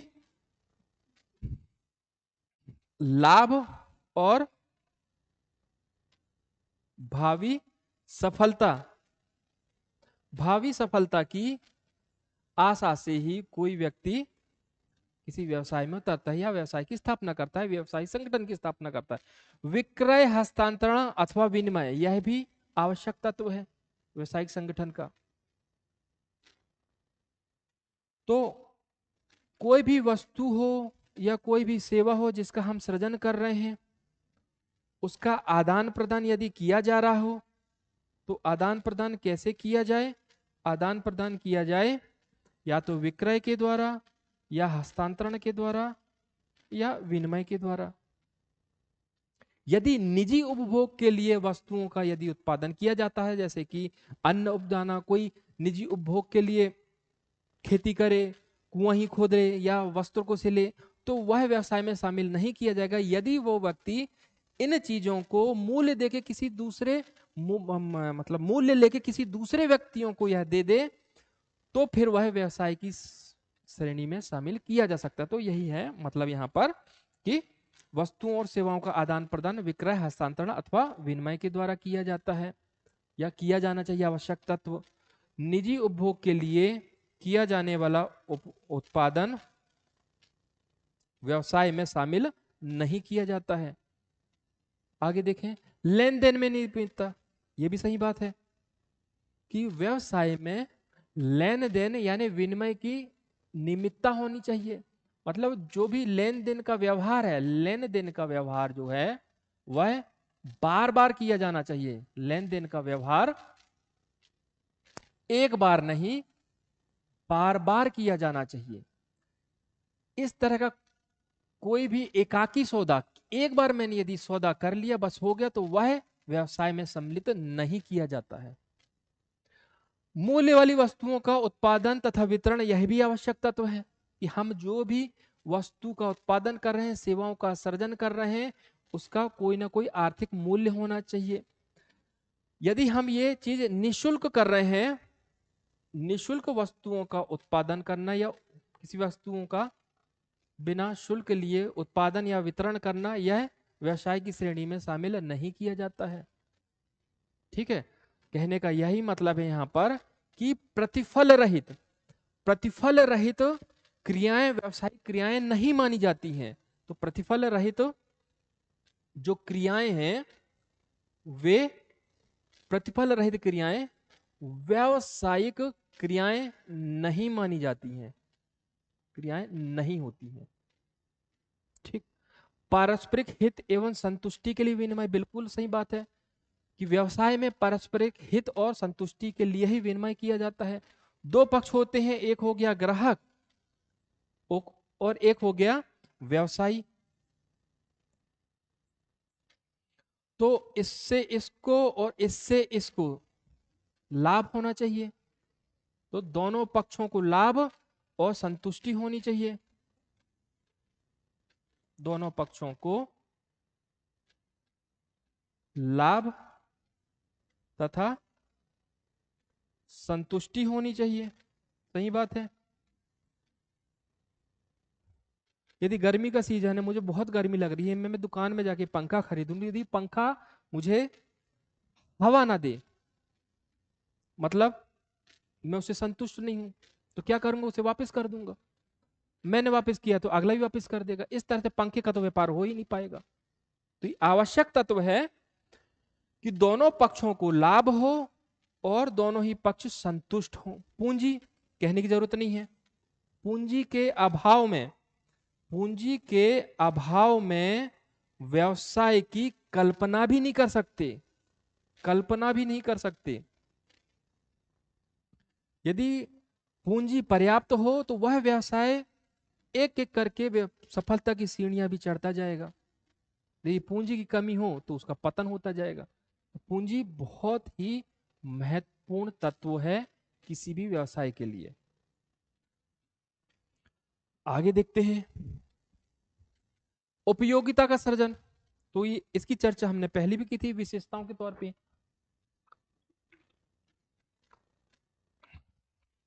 कि व्यवसाय का उदय ही उपयोगिता के सृजन से हुआ है। यदि कोई व्यवसाय जो है वह संसाधनों में किसी प्रकार की उपयोगिता का सृजन ना करे तो वह व्यवसाय भी खत्म हो जाएगा। तो ये आवश्यक तत्व है। चाहे वह संसाधनों का रूप बदल दे, चाहे समय या इसका स्थान बदल दे, या स्वामित्व बदल दे, तो इनके द्वारा उपयोगिता का सृजन कर दे। रूप बदलने मतलब ये तो आप समझ गए होंगे, कच्चा माल है, कच्चा या फिर अर्ध निर्मित माल है, तो मानवीय संसाधन के द्वारा मतलब जो काम करने वाले लोग हैं वो अपनी मेहनत के द्वारा उसका रूप बदल दें, आकार बदल दें, तो इसमें कोई समस्या नहीं है, तो भी उपयोगिता का सृजन हो जाएगा, वो पहले से ज्यादा उपयोगी हो जाएगी, या पहले उपयोगी बिल्कुल भी ना हो, अब उपयोगी हो जाएगी। समय, जैसे खाद्य प्रसंस्करण उद्योग में जो खाद्य पदार्थ हैं उनको प्रोसेस्ड करके उनकी लाइफ जो है वह बढ़ा दी जाती है, तो ये समय का उपयोग हो गया, समय के द्वारा उपयोगिता सृजित कर दी। स्थान परिवर्तित कर दिया, कोई जो वस्तु है पर्टिकुलर स्थान में उसका मूल्य बहुत कम है लेकिन कहीं उसकी बहुत ज्यादा मांग है, तो स्थान परिवर्तित करके वहां पर बेच के ज्यादा से ज्यादा हमने लाभ कमा लिया, वहां वहां के लोगों के लिए ज्यादा उपयोगी हो गई। ठीक है, जैसे नारियल ही हो गया, उत्तर भारत में नारियल तो होता नहीं है, दक्षिण भारत में तो कचड़े की तरह होता है, लेकिन उनसे ज्यादा उपयोग मतलब लाभ की दृष्टि से देखा जाए बस व्यवसाय हो गया। हमारे यहाँ बहुत महंगे, उनके मतलब कंपैरिजन महंगा मिलता है। समाज की आवश्यकताओं की पूर्ति, बिल्कुल यह भी आवश्यक तत्व है कि व्यवसाय जो है वह व्यक्ति विशेष की आवश्यकताओं की पूर्ति नहीं करता है, यह जो है किसी एक व्यक्ति या व्यक्ति विशेष की आवश्यकताओं की पूर्ति नहीं करता है, बल्कि संपूर्ण समाज की आवश्यकताओं की पूर्ति करता है। कोई भी व्यवसाय हो, एकांत जंगल में स्थापित नहीं किया जाता है, एकांत जंगल में उसका संचालन नहीं किया जाता, बल्कि समाज में रहकर समाज के व्यक्तियों समाज के विभिन्न वर्ग जितने भी वर्ग हैं सब वर्ग के व्यक्तियों के साथ व्यवसाय किया जाता है, तो समाज की आवश्यकताओं की पूर्ति होती ना कि व्यक्ति विशेष की, है ना, बल्कि संपूर्ण समाज की आवश्यकताओं की पूर्ति करता है। सरकार द्वारा नियमन एवं नियंत्रण, बिल्कुल सही बात है। किसी व्यवसाय या व्यावसायिक संगठन को सुचारू रूप से चलाए रखने के लिए सरकार के द्वारा तरह तरह के नियम बनाए जाते हैं, उनमें नियंत्रण स्थापित किया जाता है। ठीक है, ये किस लिए किया जाता है? व्यवसाय को सुचारू रूप से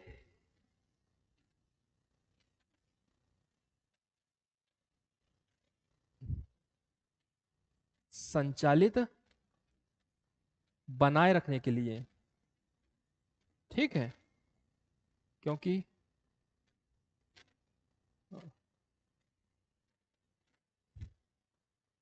भाई लाभ के लिए ऊटपटांग व्यवसाय भी किया जा सकता है, अवैध व्यवसाय भी किया जा सकता है, लेकिन अवैध है कि नहीं ये किससे तय होता है? ये नियमों से तय होता है ना। तो जैसे कि एग्जांपल के तौर पे देखें कि सरकार के द्वारा बहुत से नियम बनाए गए, जैसे कि 1951 में बनाया गया है औद्योगिक औद्योगिक औद्योगिक विकास तथा नियमन नियमन अधिनियम बनाया गया। ठीक है, 1969 में लाया गया था क्या? एमआरटीपी एक्ट, एमआरटीपी एक्ट लाया गया था। एमआरटीपी यानी monopolies monopolies and restrictive trade practice act, trade practices act. Monopolies यानी एकाधिकार, रिस्ट्रिक्टिव एवं प्रतिबंधात्मक, ट्रेड व्यापार, प्रैक्टिसेस व्यवहार अधिनियम। 1973 में 1973 में लाया गया था फेरा, फॉरेन एक्सचेंज रेगुलेशन एक्ट, विदेशी विनिमय विनियमन एक्ट, ये लाया गया था। इसी तरह से भिन्न भिन्न प्रकार की नीतियां हैं, बहुत सारी नीतियां हैं। लाइसेंसिंग तथा औद्योगिक नीति हो गई, आयात निर्यात नीति हो गई, विदेशी व्यापार नीति हो गई। तो विभिन्न जो नीतियां हैं यह किस लिए लाई गई हैं? विभिन्न नीतियां लाई गई हैं सरकार के द्वारा व्यवसाय के नियमन एवं, तो यह है व्यवसायिक संगठन का आवश्यक तत्व भी है कि जहां भी व्यवसायिक संगठन होगा वहां पर आवश्यक रूप से सरकार के द्वारा बनाए गए नियम होंगे, नियंत्रण के उपकरण होंगे। सामाजिक परिवर्तन का साधन तो कहने की जरूरत है नहीं कि व्यवसायिक संगठन जो है वह किसी भी समाज में आर्थिक के साथ साथ सामाजिक क्रांति भी ला सकता है। इसके द्वारा व्यक्ति के या सामाजिक समाज के निम्न स्तर को समाज के निम्न स्तर को ऊंचा किया जा सकता है या उच्च स्तर पर लाया जा सकता है या उच्च स्तर पर लाने में सहायता होती है। तो आवश्यक यह है यदि व्यावसायिक संगठन कहीं पर काम कर रहा हो तो वहां पर हम देखेंगे कि वहां का जीवन स्तर भी बढ़ता है, तो अपने साथ साथ ये उच्च जीवन स्तर भी लाता है, परिवर्तन का साधन है। तो ये हो गई भाई क्या आवश्यकता तो व्यावसायिक संगठन की। अब हम देखते हैं व्यावसायिक संगठन के स्वरूप। तो भिन्न भिन्न प्रकार के स्वरूप होते हैं। व्यवसाय जो है वह एकाकी व्यवसाय भी हो सकता है या स्वामित्व व्यवसाय भी बोलते हैं हम उसे। संयुक्त या अविभाजित हिंदू परिवारी व्यवसाय भी हो सकता है। व्यवसाय साझेदारी वाला भी हो सकता है, साझेदारी व्यवसाय, या व्यवसाय कंपनी के रूप में भी हो सकता है, कंपनी व्यवसाय बोले हम, या व्यवसाय सहकारी समिति के रूप में भी हो सकता है। तो ये क्या है? स्वरूप है। एक एक की हम आगे बात करते हैं। सबसे पहले हम बात करते हैं स्वामित्व या एकाकी व्यवसाय की। तो दो विद्वान है हमारे सामने, एक तो है जॉन ए शुबिन, इन्होंने परिभाषित किया है स्वामित्व या एकाकी व्यवसाय को। इसी तरह से प्रोफेसर लुई हेने, इन्होंने भी परिभाषित किया है। तो इन दोनों की परिभाषा हम देखें तो पहले जो जॉन ए शुबिन है, इन्होंने बोला कि एकाकी व्यवसाय वह व्यवसाय है जिसका संगठन करता एक ही व्यक्ति होता है, पहली चीज, और वही उसका स्वामी भी होता है। ठीक है, डॉक्टर जॉन ए शुबिन के अनुसार एकाकी व्यवसाय वह व्यवसाय है जिसका संगठन करता एक ही व्यक्ति होता है, वही उसका स्वामी होता है, और अपने निजी नाम से व्यवसाय का संचालन करता है। व्यवसाय का संचालन निजी नाम से करता है। ठीक है, तो एक ही व्यक्ति संगठन करता हो गया, एक ही व्यक्ति स्वामी हो गया, और वही व्यक्ति, है ना, जैसा लिखना चाहें आप वैसा लिख सकते हैं, लेकिन ये क्या है, इसकी कीवर्ड है। या हम ऐसे ही बोल सकते हैं कि एक ही व्यक्ति स्वामी होता है, वही संगठन करता होता है, वही निजी नाम से इसका संचालन करता है, लेकिन ये कीवर्ड्स हैं जो आपकी परिभाषा में होनी चाहिए। प्रोफेसर लुई हेने ने क्या बोला कि एकाकी व्यवसाय उस व्यवसाय को कहते हैं जिसमें एक ही व्यक्ति उसका प्रमुख होता है, वही उसका संचालन करता होता है, वही व्यवसाय के समस्त कार्यों के लिए उत्तरदायी होता है, समस्त कार्यों के लिए उत्तरदायी होता है, तथा असफलता का जोखिम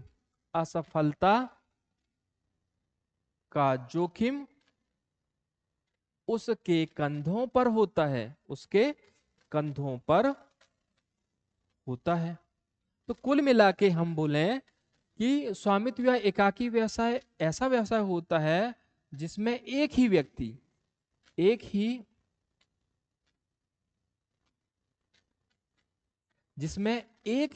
क्या हो,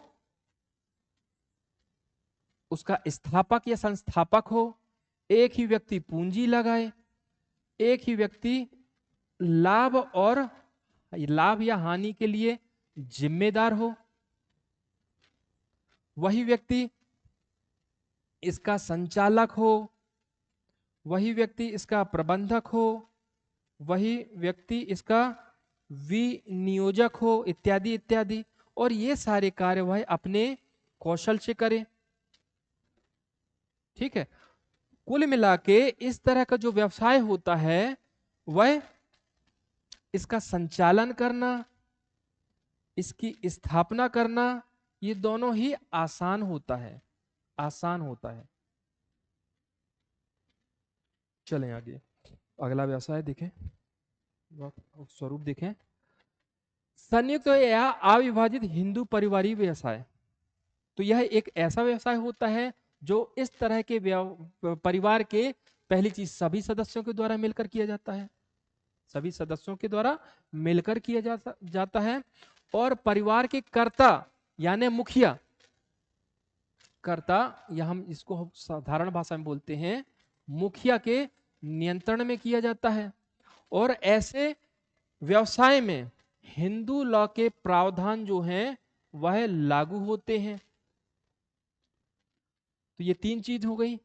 चौथी चीज कि ऐसे व्यवसाय को भारतीय आयकर अधिनियम भी मान्यता देता है, बशर्ते वह दो शर्तों को पूरा करे। दो शर्तें कौन कौन सी हैं? पहला तो यह है कि कुछ ना कुछ संपत्ति संयुक्त होनी चाहिए उस परिवार की, कुछ ना कुछ संपत्ति संयुक्त होना चाहिए। दूसरा कि कम से कम दो सदस्य ऐसे होने चाहिए जो विभाजन की मांग कर सकें, अभी नहीं कर लेकिन भविष्य में मतलब कर सकने की योग्यता रखते हो, मतलब कहीं ना कहीं गुंजाइश हो वहां पर भविष्य में कभी विभाजन की, या विभाजन का एक गुण है वह संपत्ति में अप्लाई हो। तो ये दो शर्तें हैं, कम से कम दो सदस्य विभाजन की मांग कर सकें और कुछ ना कुछ संपत्ति संयुक्त हो। तो फिर भारतीय कर अधिनियम जो है, आयकर अधिनियम है, वह भी ऐसे व्यवसाय को मान्यता दे देता है। अब बात करें साझेदारी की, तो साझेदारी को किम्बाल एंड किम्बाल ने भी परिभाषित किया है, प्रोफेसर लुई है ने भी परिभाषित किया है, और डॉक्टर विलियम आर स्प्रिंगल ने परिभाषित किया है। तो देखें इसका अर्थ क्या होता है। किम्बाल एंड किम्बाल का कहना है, दो चीजों में इन्होंने जोर दिया है।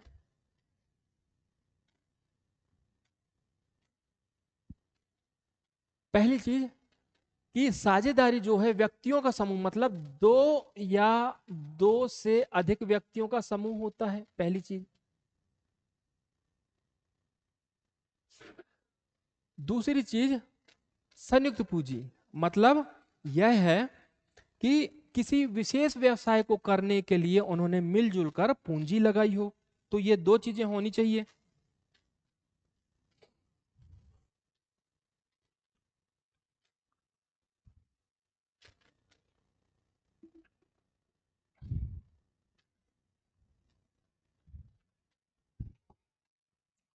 तो व्यक्तियों का समूह हो, दो या दो से अधिक व्यक्तियों का समूह हो, और संयुक्त पूंजी किस लिए, किसी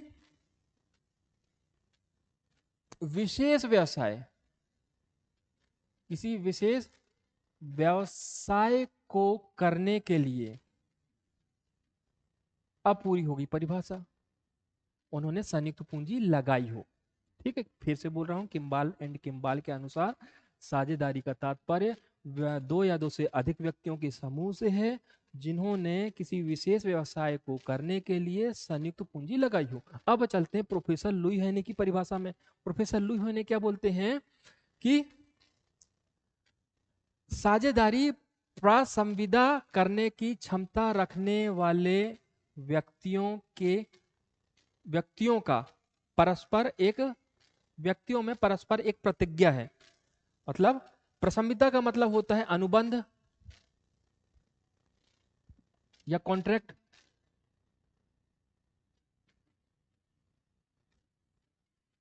अनुबंध या कॉन्ट्रैक्ट। ठीक है, तो इनका कहना है कि प्रसंविदा करने की क्षमता रखने वाले व्यक्तियों में परस्पर एक प्रतिज्ञा है, और इस प्रतिज्ञा के अनुसार अपने लाभ के लिए वे वैधानिक व्यवसाय करते हैं। ठीक है, पहली चीज कि प्रसंविदा या कॉन्ट्रैक्ट या अनुबंध करने की क्षमता रखने वाले व्यक्ति हो, और उन व्यक्तियों के मध्य परस्पर एक प्रतिज्ञा हो। पहले तय कर लिया जाए कि किसका कितना शेयर होगा, कौन क्या कार्य करेगा, तमाम बातें। ठीक, तो वो हो, और इस प्रतिज्ञा के अनुसार ही अपने लाभ के लिए वे वैधानिक व्यवसाय करें, तो हम बोलेंगे साझेदारी। अब बात करें विलियम आर स्प्रेंगल की, तो इनका कहना है कि साझेदारी में दो या दो से अधिक सदस्य होते हैं।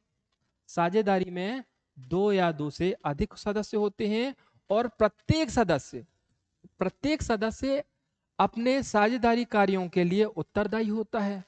ठीक है, साझेदारी कार्यों के लिए उत्तरदायी कौन होता है? प्रत्येक सदस्य होता है। प्रत्येक सदस्य उत्तरदायी होता है दूसरों को अपने कृत्य द्वारा बद्ध करना। कौन करेगा? कि प्रत्येक साझेदार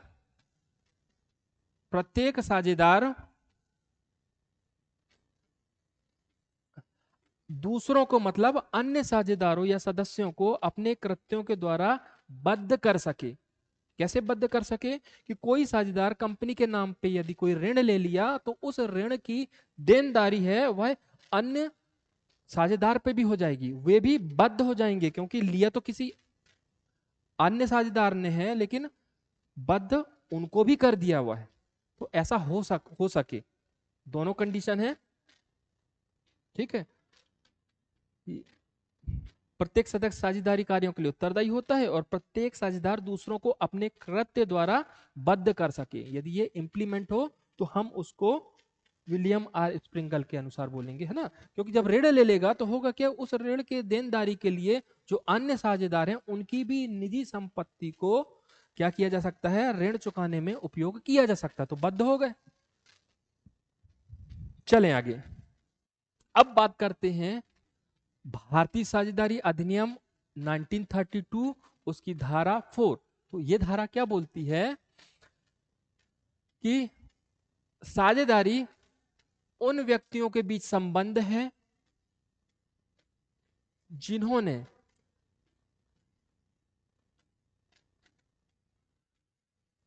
लाभ को बांटने के लिए, समझा, जो उस लाभ को बांटने के लिए सहमत हों। ध्यान से सुने, इस धारा के अनुसार साझेदारी उन व्यक्तियों के बीच संबंध है जिन्होंने उस व्यापार के या जो उस व्यापार के लाभ को बांटने के लिए सहमत है, जो कि उन सब के द्वारा, है ना, वह व्यवसाय जो कि उन सब के द्वारा या उन सब की ओर से किसी के द्वारा संचालित किया जाता हो।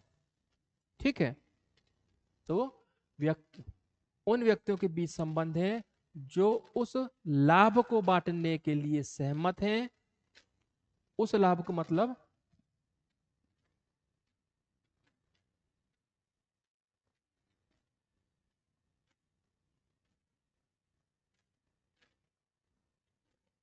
इसको पूरा ही कर देते हैं, उस व्यापार के लाभ को बांटने के लिए सहमत हों। व्यापार कहां से आ गया यार? उस व्यवसाय के लाभ को बांटने के लिए सहमत हों जो सभी के द्वारा या इनकी ओर से किसी के द्वारा संचालित किया जाए। ठीक है, तो इस तरह से हम देखें तो साझेदारी दो या दो से अधिक व्यक्तियों के मध्य ऐच्छिक संबंध है। दो या दो से व्यक्तियों के मध्य ऐच्छिक संबंध है जिन्होंने और उन्होंने वैध व्यापार के लिए या वैध व्यापार के लाभ को बांटने के लिए समझौता किया हो और उसका संचालन करता वे सभी हों, उनमें से कोई एक व्यक्ति हो उन सभी की ओर से, या उन सभी की ओर से एक से अधिक व्यक्ति हो। ठीक है, व्यक्तिगत रूप से प्रत्येक सदस्य को इसमें साझेदार कहा जाता है और सामूहिक रूप से या फिर जिस नाम से कारोबार का संचालन किया जाता है उसे बोला जाता है फर्म। ठीक है, फर्म का तात्पर्य क्या है? किसी कंपनी व्यवसाय के सभी साझेदारों को या फिर जिस नाम से उस कंपनी का व्यवसाय चलाया जाता है उसे फर्म कहा जाता है। तो चलिए, ये हो गई कंपनी की परिभाषा, कंपनी का अर्थ। अब देखते हैं सहकारी समिति। तो सहकारी समिति का अर्थ समझने से पहले यदि हम इसके अर्थ को सह और कार के संदर्भ में देखो, सह का मतलब होता है मिलकर, सह का मतलब होता है मिलकर, और कार मतलब काम, कार्य से बना हुआ है ना, काम।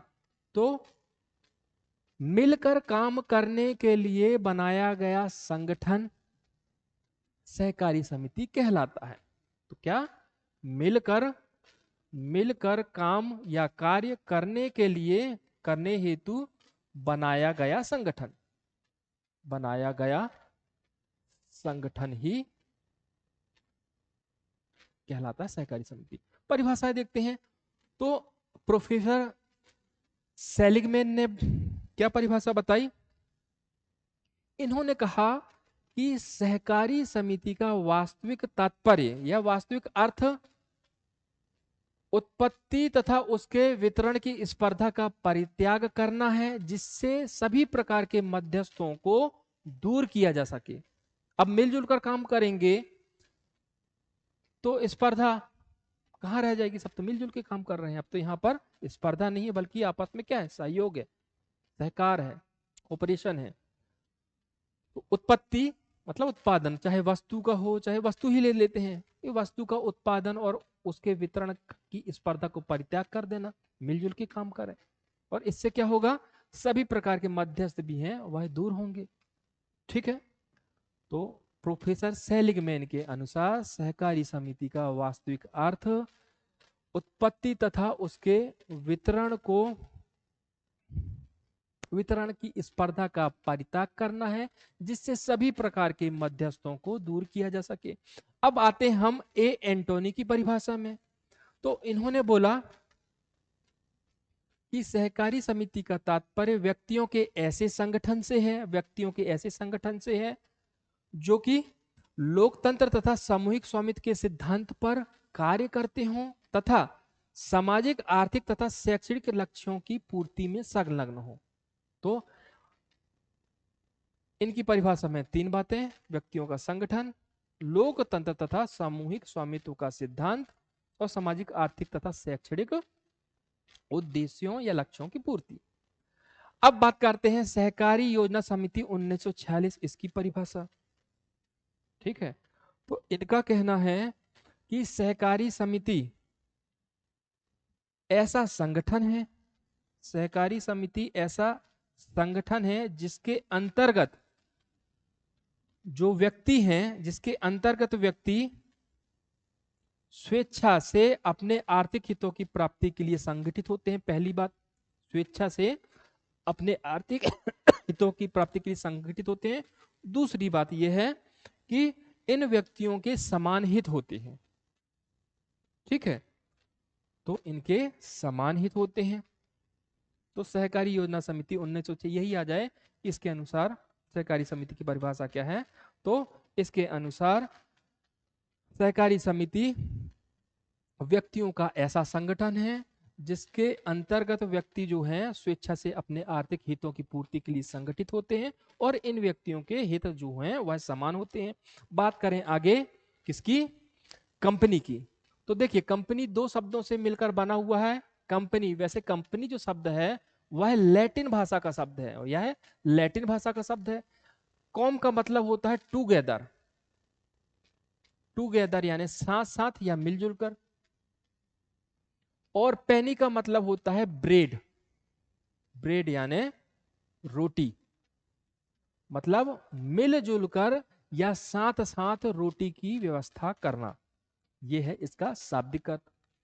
कुछ परिभाषा है प्रोफेसर लुई है ने, किम्बाल और कंपनी अधिनियम 2013, परिभाषा देख लेते हैं। तो प्रोफेसर हैने का कहना है कि कंपनी का तात्पर्य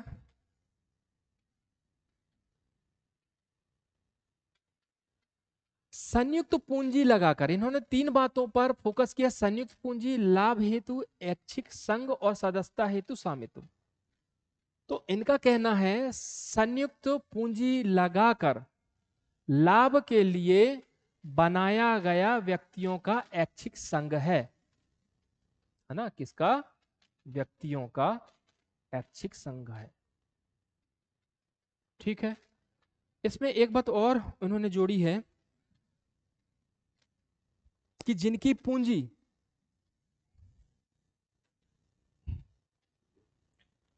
हस्तांतरणीय अंशों में विभाजित होती है ना? प्लस जो पूंजी है, जो पूंजी लगाई है वह हस्तांतरणीय अंशों में विभाजित होती है। ठीक है, फिर से बोल रहा हूं, प्रोफेसर हेने के अनुसार कंपनी का तात्पर्य संयुक्त पूंजी लगाकर अपने लाभ के लिए व्यक्तियों के द्वारा बनाया गया ऐच्छिक संघ है और इसकी पूंजी हस्तांतरणीय अंशों में विभाजित होती है। साथ ही इसकी सदस्यता के लिए स्वामित्व आवश्यक होता है। स्वामित्व आवश्यक होता है, सदस्यता ऐसे नहीं मिलती है, बल्कि सदस्यता के लिए स्वामित्व होना चाहिए। स्वामित्व कैसे होगा? स्वामित्व होगा अंशों से, शेयर से। ठीक है, तो पूंजी के बदले में सबका शेयर होता है और ये शेयर कैसे होते हैं? हस्तांतरणीय होते हैं। शेयर हस्तांतरित हो गया तो क्या होगा? पूंजी भी हस्तांतरित होगी। जिसको शेयर दिया तो माना जाएगा कि भाई इस शेयर के रिस्पेक्ट में जो पूंजी बनती है वह पूंजी भी उस व्यक्ति की हो गई। अब बात करें किम्बाल एंड किम्बाल की परिभाषा, तो उन्होंने बड़ी छोटी सी परिभाषा दी। इन्होंने बोला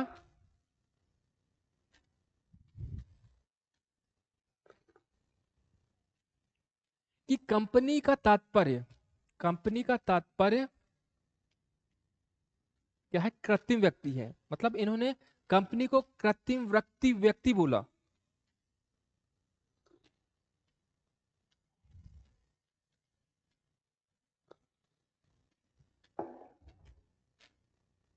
या हम इसे ऐसे बोल सकते हैं कि कंपनी एक ऐसा अमूर्त कृत्रिम व्यक्ति होता है जिसे, ध्यान देना, विशेष उद्देश्य से, पहली चीज विशेष उद्देश्य से वैधानिक वैधानिक या कानूनी अधिनियम के अधीन या कानून के तहत, वैधानिक अधिनियम के अधीन रखा गया हो या अधिकृत किया गया हो। ठीक है, रखा गया हो किसे? कृत्रिम व्यक्ति को, या इसे अधिकृत किया गया हो। फिर से बोल रहा हूं, किम्बाल एंड किम्बाल के अनुसार कंपनी एक ऐसा अमूर्त कृत्रिम व्यक्ति होता है जिसे विशेष उद्देश्य से किसी वैधानिक अधिनियम के अधीन या तहत रखा या अधिकृत किया जाता है। अब बात करते हैं कंपनी अधिनियम 2013 की धारा 2 की उपधारा 20।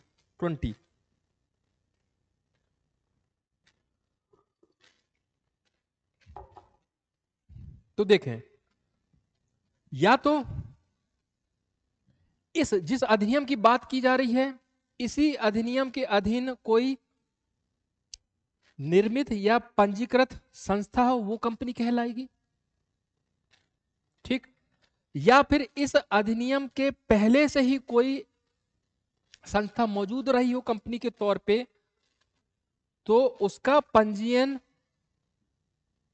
या तो पंजीयन अधिनियम 1862 के अंतर्गत किया गया हो, उस कंपनी जो पहले से विद्यमान हो तो उसका पंजीयन भारतीय पंजीयन अधिनियम 1866 के अंतर्गत किया गया हो, या उसका पंजीयन या उसका पंजीकरण 1882 या अधिनियम 1913 या 1956। ठीक है, इसके अंतर्गत उसका पंजीकरण किया गया हो, रजिस्ट्रेशन किया गया हो, यदि वह इस अधिनियम के पहले से ही उपस्थित हो, विद्यमान हो। तो यह है परिभाषा। मतलब ओवरऑल हम होलसेल देखें तो कंपनी को हम बोल सकते हैं कि कंपनी विधान द्वारा निर्मित अमूर्त, अदृष्ट, कृत्रिम व्यक्ति होता है ना, होता है, होती है, कृत्रिम व्यक्ति होता है, ठीक है, जिसका निर्माण विशेष उद्देश्य से किया जाता है। इसके सदस्यों का दायित्व सामान्यतः सीमित होता है, असीमित दायित्व नहीं होता है। सीमित पहले से तय होता है, इसका ये दायित्व, इसका वो दायित्व है, तुम ये करोगे, तुम वो करोगे। साथ ही यह भी ध्यान देने योग्य बात है कि कंपनी का पृथक अस्तित्व होता है। पृथक अस्तित्व का मतलब यह है कि इसके सदस्य या मालिक, मालिक भी तो सदस्य ही हुए, तो इनसे पृथक अस्तित्व होता है। कंपनी के सदस्य मालिक बदलते रहते हैं, लेकिन कंपनी एक कृत्रिम व्यक्ति के तौर पे वही बनी रहती है जिस रूप में उसका रजिस्ट्रेशन हुआ है। ठीक है, तो सदस्यों से पृथक अस्तित्व होता है और इस कंपनी की पूंजी अभी हमने देखा हस्तांतरणीय अंशों में विभाजित होती है। किसके अनुसार? प्रोफेसर हेने, है ना, पूंजी हस्तांतरणीय अंशों में विभाजित होती है। तो इसका मतलब मैंने बता दिया, जो जितनी पूंजी लगाएगा उसको उसी अनुपात में शेयर अलॉट किए जाते हैं। और ये शेयर कैसे हो सकते हैं? बेचे जा सकते हैं उस व्यक्ति के द्वारा, तो जिसको बेच दिया तो शेयर तो उसके हुए, और ये माना जाएगा कि इस शेयर के रिस्पेक्ट में जो पैसा बनता है वही पूंजी है उसके द्वारा लगाई गई। और कंपनी के द्वारा सार्वमुद्रा का प्रयोग किया जाता है। सार्वमुद्रा का मतलब यही है कि कंपनी अपने डॉक्यूमेंट में, दस्तावेजों में एक मुहर का प्रयोग करती है जो कि कंपनी की पहचान होती है। ठीक है, तो इसका मतलब है कि जो भी डॉक्यूमेंट्स होंगे तो डॉक्यूमेंट्स में मुहर का प्रयोग, और ये जो मुहर है वह कंपनी की पहचान होती है। तो इस तरह से कंपनी पूरी तरह से खत्म होती है और ये टॉपिक भी हमारा खत्म होता है। उम्मीद है आपको अच्छे से समझ में आया होगा।